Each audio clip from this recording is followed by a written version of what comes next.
रामायण काल के 10 मायावी राक्षस। प्राचीन काल में सुर, असुर, देव, दानव, दैत्य, रक्ष, यक्ष, दक्ष, किन्नर, निषाद, वानर, गंधर्व, नाग आदि जातियां होती थीं। राक्षसों को पहले रक्ष कहा जाता था। रक्ष का अर्थ जो समाज की रक्षा करें। राक्षस लोग पहले रक्षा करने के लिए नियुक्त हुए थे, लेकिन बाद में इनकी प्रवृत्तियां बदलने के कारण ये अपने कर्मों के कारण बदनाम होते गए और आज के संदर्भ में इन्हें असुरों और दानवों जैसा ही माना जाता है।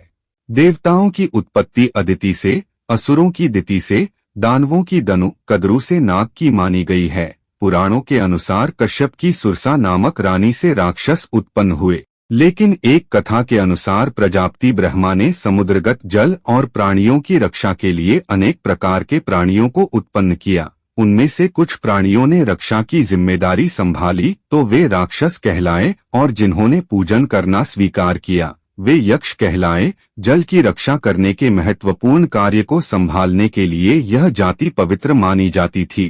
राक्षसों का प्रतिनिधित्व इन दोनों लोगों को सौंपा गया। हेती और प्रहेती ये दोनों भाई थे। ये दोनों भी दैत्यों के प्रतिनिधि मधु और कैटब के समान ही बलशाली और पराक्रमी थे। प्रहेती धर्मात्मा था तो हेती को राजपाट और राजनीति में ज्यादा रुचि थी। रामायण काल में जहाँ विचित्र तरह के मानव और पशु पक्षी होते थे, वहीं उस काल में राक्षसों का आतंक बहुत ज्यादा बढ़ गया था। राक्षसों में मायावी शक्तियां होती थीं। वे अपनी शक्ति से देव और मानव को आतंकित करते रहते थे। रामायण काल में संपूर्ण दक्षिण भारत और दंडकारण्य क्षेत्र पर राक्षसों का आतंक था। दंड नामक राक्षस के कारण ही इस क्षेत्र का नाम दंडकारण्य पड़ा था। आओ जानते हैं राम के काल के वे 10 राक्षस जिनका डंका बजता था। पहले राक्षस हेती और प्रहेती। राक्षसों का प्रतिनिधित्व 2 लोगों को सौंपा गया, हेती और प्रहेती। ये दोनों भाई थे। हेती ने अपने साम्राज्य विस्तार हेतु काल की पुत्री भया से विवाह किया। भया से उसके विद्युत्केश नामक एक पुत्र का जन्म हुआ। उसका विवाह संध्या की पुत्री सालकटंकटा से हुआ। माना जाता है कि सालकटंकटा व्यभिचारिणी थी। इस कारण जब उसका पुत्र जन्मा तो उसे लावारिस छोड़ दिया गया। विद्युत्केश ने भी उस पुत्र की यह जानकर कोई परवाह नहीं की कि यह न मालूम किसका पुत्र है। बस यहीं से राक्षस जाति में बदलाव आया। शिव और मां पार्वती की उस अनाथ बालक पर नजर पड़ी और उन्होंने उसको सुरक्षा प्रदान की। उस अबोध बालक को त्याग देने के कारण मां पार्वती ने शाप दिया कि अब से राक्षस जाति की स्त्रियां जल्द गर्भ धारण करेंगी और उनसे उत्पन्न बालक तत्काल बढ़कर माता के समान अवस्था धारण करेगा। इस शाप से राक्षसों में शारीरिक आकर्षण कम, विकरालता ज्यादा रही। शिव और पार्वती ने उस बालक का नाम सुकेश रखा। शिव के वरदान के कारण वह निर्भीक था। वह निर्भीक होकर कहीं भी विचरण कर सकता था। शिव ने उसे एक विमान भी दिया था। सुकेश के 3 पुत्र। सुकेश ने गंधर्व कन्या देववती से विवाह किया। देववती से सुकेश के 3 पुत्र हुए, 1 माल्यवान, 2 सुमाली और 3 माली। इन तीनों के कारण राक्षस जाति को विस्तार और प्रसिद्धि प्राप्त हुई। इन तीनों भाइयों ने शक्ति और ऐश्वर्य प्राप्त करने के लिए ब्रह्मा जी की घोर तपस्या की। ब्रह्मा जी ने इन्हें शत्रुओं पर विजय प्राप्त करने और तीनों भाइयों में एकता और प्रेम बना रहने का वरदान दिया। वरदान के प्रभाव से ये तीनों भाई अहंकारी हो गए। तीनों भाइयों ने मिलकर विश्वकर्मा से त्रिकूट पर्वत के निकट समुद्र तट पर लंका का निर्माण कराया और उसे अपने शासन का केंद्र बनाया। इस तरह उन्होंने राक्षसों को एकजुट कर राक्षसों का आधिपत्य स्थापित किया और उसे राक्षस जाति का केंद्र भी बनाया। लंका को उन्होंने धन और वैभव की धरती बनाया और यहाँ तीनों राक्षसों ने राक्षस संस्कृति के लिए विश्व विजय की कामना की। उनका अहंकार बढ़ता गया और उन्होंने यक्षों और देवताओं पर अत्याचार करना शुरू किया, जिससे संपूर्ण धरती पर आतंक का राज कायम हो गया। इन्हीं तीनों भाइयों के वंश में आगे चलकर राक्षस जाति का विकास हुआ।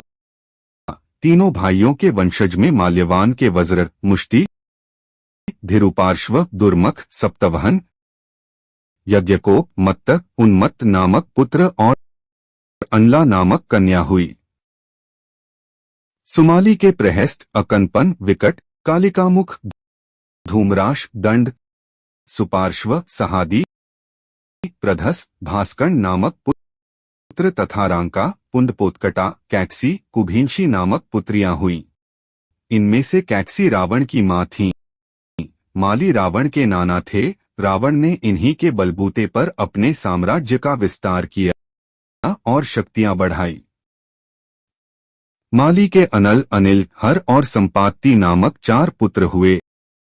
ये चारों पुत्र रावण की मृत्यु पश्चात विभीषण के मंत्री बने थे। रावण राक्षस जाति का नहीं था, उसकी माता राक्षस जाति की थी, लेकिन उनके पिता यक्ष जाति के ब्राह्मण थे। दूसरा मायावी राक्षस, राक्षसराज रावण। माली की पुत्री कैक्सी रावण की माता थीं। रावण का अपने नाना की ओर झुकाव ज्यादा था, इसलिए उसने देवों को छोड़कर राक्षसों की उन्नति के बारे में ज्यादा सोची। रावण एक कुशल राजनीतिज्ञ, सेनापति और वास्तुकला का मर्मज्ञ होने के साथ साथ ब्रह्मज्ञानी तथा बहु विद्याओं का जानकार था। राक्षसों के प्रति उसके लगाव के चलते उसे राक्षसों का मुखिया घोषित कर दिया गया था। रावण ने लंका को नए सिरे से बसाकर राक्षस जाति को एकजुट किया और फिर से राक्षस राज कायम किया। उसने लंका को कुबेर से छीना था। उसे मायावी इसलिए कहा जाता था कि वह इंद्रजाल, तंत्र, सम्मोहन और तरह तरह के जादू जानता था। उसके पास एक ऐसा विमान था जो अन्य किसी के पास नहीं था। इस सभी के कारण सभी उससे भयभीत रहते थे।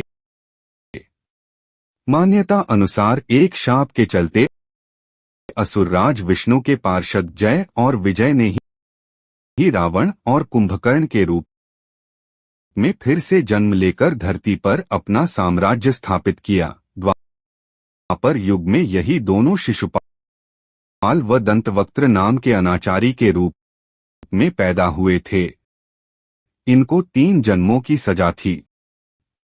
रावण ने रक्ष संस्कृति का विस्तार किया था। रावण ने कुबेर से लंका और उनका विमान छीना। रावण ने राम की सीता का हरण किया और अभिमानी रावण ने शिव का अपमान किया था।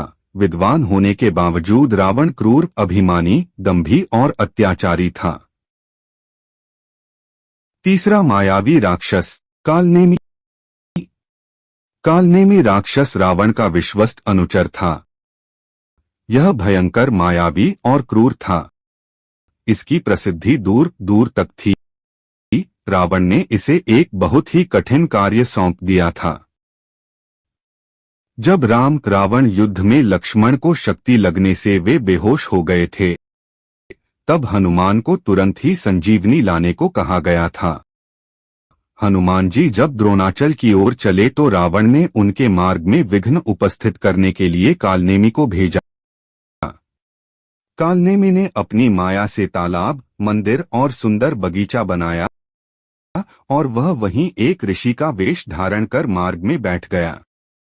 हनुमान जी उस स्थान को देखकर वहां जलपान के लिए रुकने का मन बनाकर जैसे ही तालाब में उतरे तो तालाब में प्रवेश करते ही एक मगरी ने अकुलाकर उसी समय हनुमान जी का पैर पकड़ लिया। हनुमान जी ने उसे मार डाला। फिर उन्होंने अपनी पूंछ से कालनेमी को जकड़कर उसका वध कर दिया।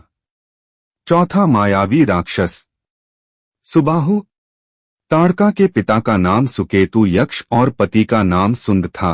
सुंद एक राक्षस था, इसलिए यक्ष होते हुए भी ताड़का राक्षस कहलाई। अगस्त्य मुनि के शाप के चलते इसका सुंदर चेहरा कुरूप हो गया था, इसलिए उसने ऋषियों से बदला लेने की ठानी थी।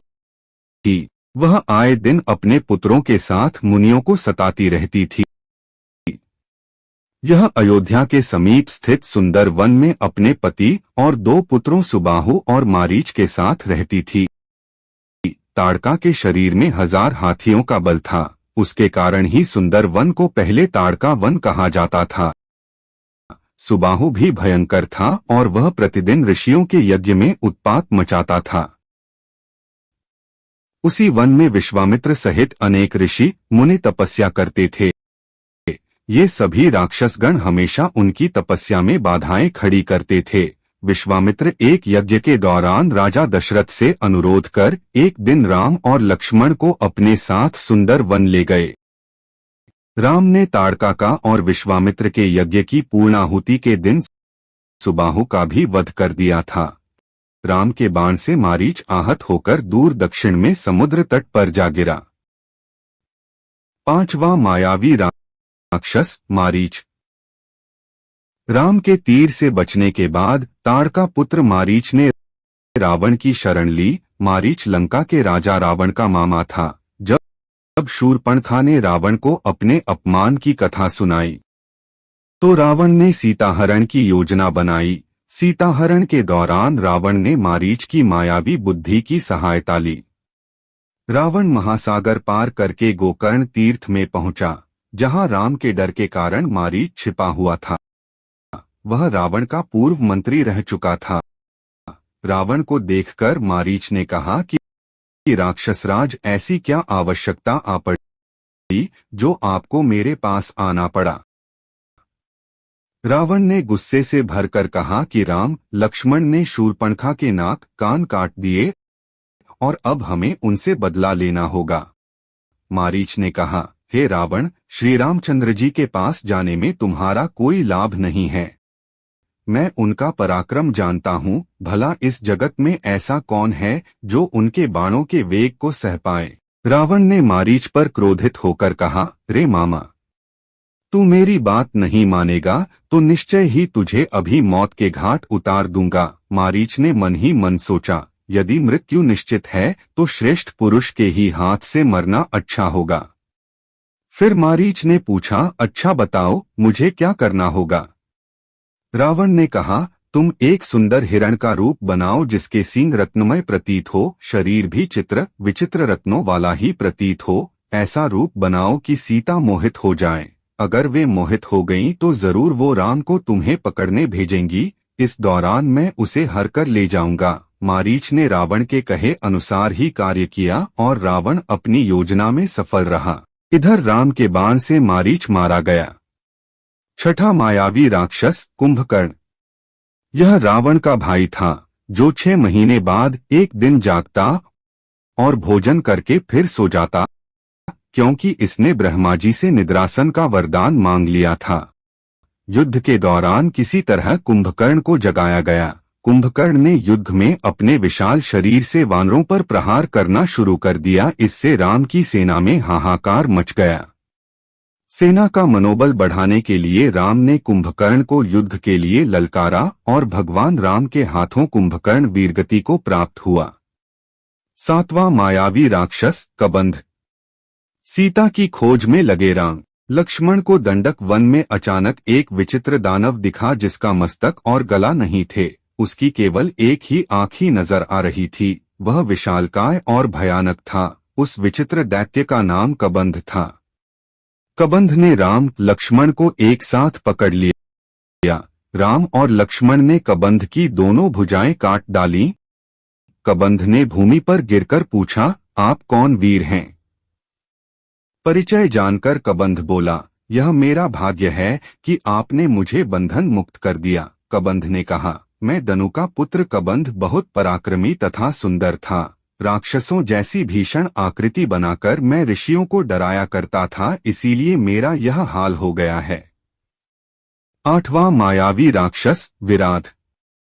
विराध दंडकवन का राक्षस था। सीता और लक्ष्मण के साथ राम ने दंडक वन में प्रवेश किया। वहां पर उन्हें ऋषि मुनियों के अनेक आश्रम दृष्टिगत हुए। राम उन्हीं के आश्रम में रहने लगे।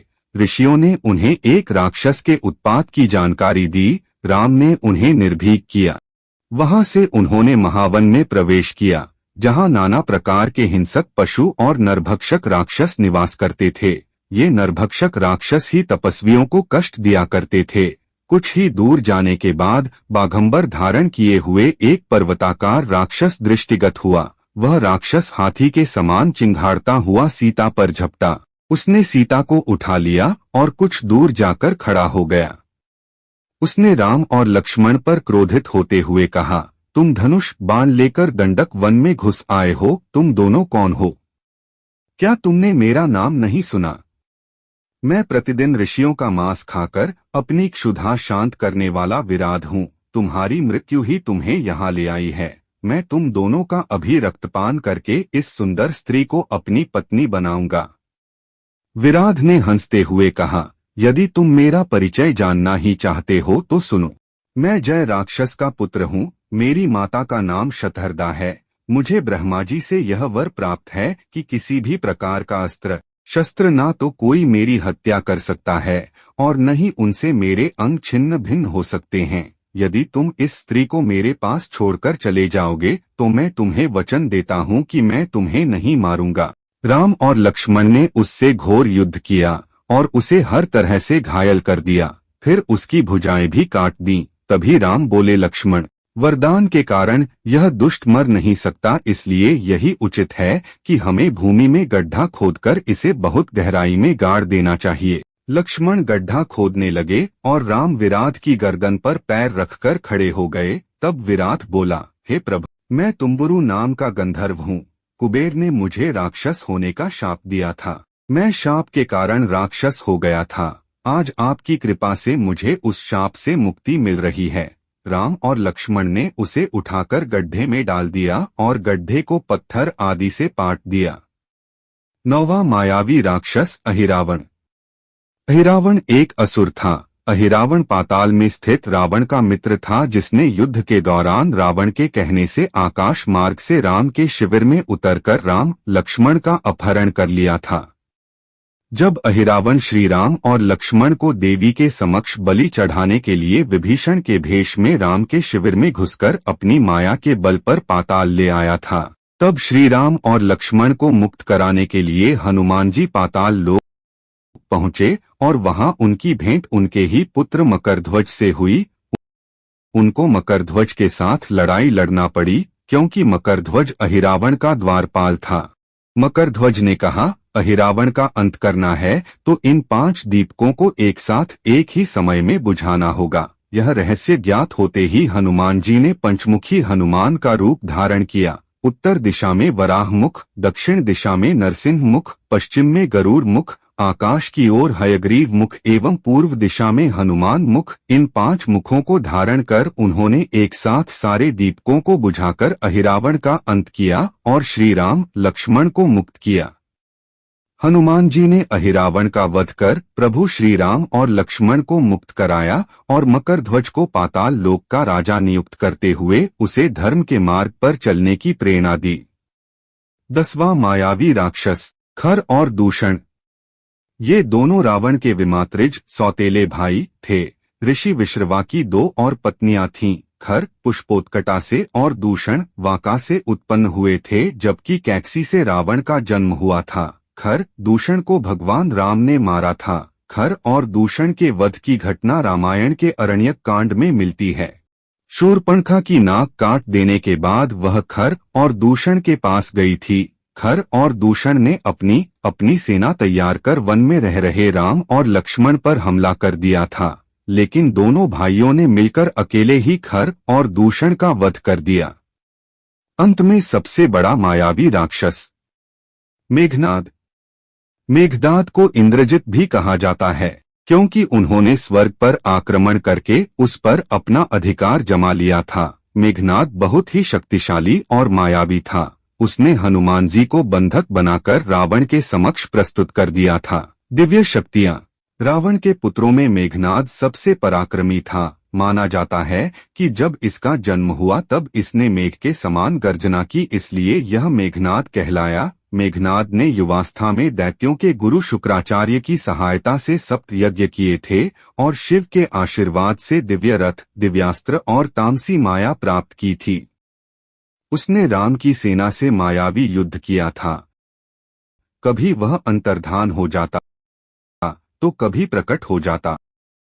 विभीषण ने कुबेर की आज्ञा से गुह्यक जल श्वेत पर्वत से लाकर दिया था, जिससे नेत्र धोकर अदृश्य को भी देखा जा सकता था। श्रीराम की ओर के सभी प्रमुख योद्धाओं ने इस जल का प्रयोग किया था, जिससे मेघनाद से युद्ध किया जा सके। मेघनाद का वध। इसने राम लक्ष्मण पर दिव्य बाण चलाया जो नागपाश में बदल गया। इससे राम लक्ष्मण मूर्छित होकर गिर पड़े। राक्षस सेना में खुशी की लहर छा गई, जबकि वानर सेना का मनोबल टूटने लगा। विपरीत स्थिति देखकर हनुमान जी पवन वेग से उड़ते हुए गरुड़ जी को लेकर आए। गरुड़ जी ने नागपाश को काटकर राम लक्ष्मण को बंधन मुक्ति किया। राम लक्ष्मण स्वस्थ हो गए। वानर सेना का मनोबल बढ़ाने लगा। मेघनाद को जब राम लक्ष्मण के जीवित होने की सूचना मिली तो वह अपनी सेना लेकर फिर युद्ध करने आया। इस बार लक्ष्मण और मेघनाद का प्रलयकारी युद्ध आरंभ हुआ। दोनों एक दूसरे पर दिव्यास्त्रों का प्रयोग करने लगे। दोनों के युद्ध को देखकर आकाश के देवता भी हैरान थे। तभी लक्ष्मण ने एक दिव्य बाण भगवान राम का नाम लेकर मेघनाद पर छोड़ दिया।